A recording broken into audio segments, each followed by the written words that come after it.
अस्सलाम वालेकुम नाज़रीन, मैं ज़फ़र हुसैन फ़ाइव आज आपके पास गोबर से ईंटें बनाकर उसे आग जलाने का तरीका लेकर हाज़िर हुआ। इसको आखिर तक देखिएगा ताकि आपको समझ आ सके। नाज़रीन, ये गोबर से हनी कॉम्ब ब्रिकेट बना ली जाती है, जैसे कि आप इसमें मोरियाँ देख रहे होंगे, और इसको एक स्पेशल डिज़ाइन का चूल्हे में लगा दिया जाता है, जैसा कि आप देख रहे हैं। और इसके साथ नीचे नाज़रीन एक पंखा लगाया गया है, जिसमें हम पुराने ज़माने में फूकना कहा करते थे, आज ये हम पंखा इस्तेमाल करते हैं। तो ये आप देखना ब्रिकेट हमने रख दिया है, इसमें होल है, नीचे से आग लगा के हमने पंखा इसका चला दिया है।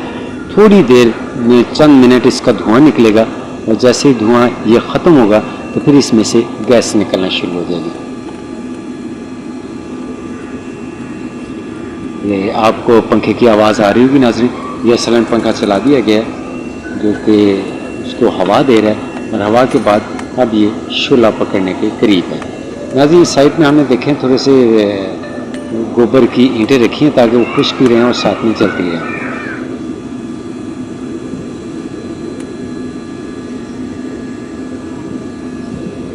तो अभी तक नाज़रीन धुआं निकला है, वो देखिए अब आपको शोला नज़र रहा होगा।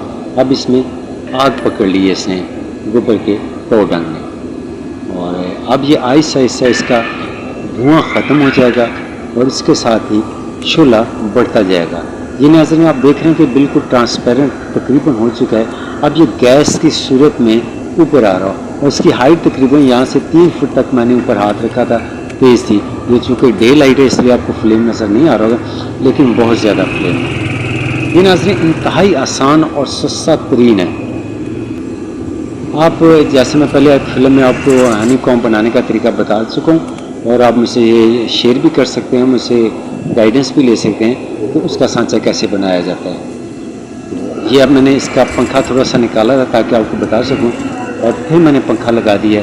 अब इसमें से फिर वो गैस की सूरत में शोला आपको नज़र आ रहा है। तो नाज़रीन इंतहाई तेज़ है।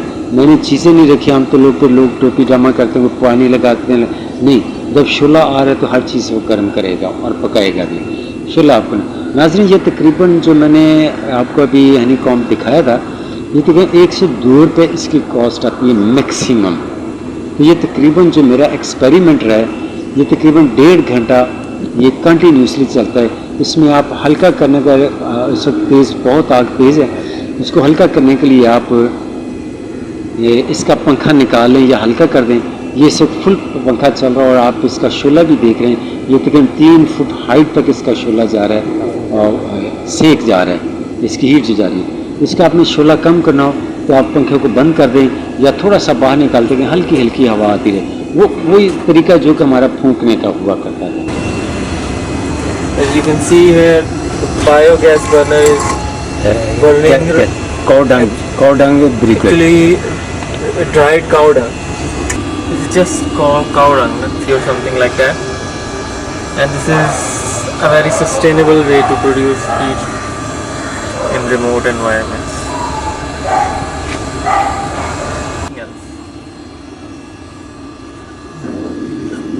नाज़रीन इसमें किसी किसी मिक्सिंग नहीं है, सिर्फ आपने गोबर लेना है, उसमें कुछ नहीं डालना। उसको एक स्कंजे के तरीके जो मैंने एक सांचा दिया हुआ है, तो आप मेरी फिल्म देखें सांचा इसमें, तो सांचे के तहत आप इसको बना लें, और बना के खुश करने के लिए ये वही है। किसी ज़माने में पंजाबी में इसको पाथियाँ कहते हैं और उर्दू में इसको उपले कहते हैं। वही टेक्नोलॉजी है, सिर्फ हमने साइंटिफिक तरीके से बनाया। उम्मीद है नाज़रीन आज की आपको मेरी वीडियो पसंद आएगी। उसको लाइक भी कीजिएगा, शेयर भी कीजिएगा, और अगर किसी किस्म के सवाल आते हों वो भी मुझसे हाज़िर हूँ, सवाल आप मुझसे कर सकते हैं। इसी के साथ इजाज़त चाहता हूँ। अल्लाह हाफ़िज़।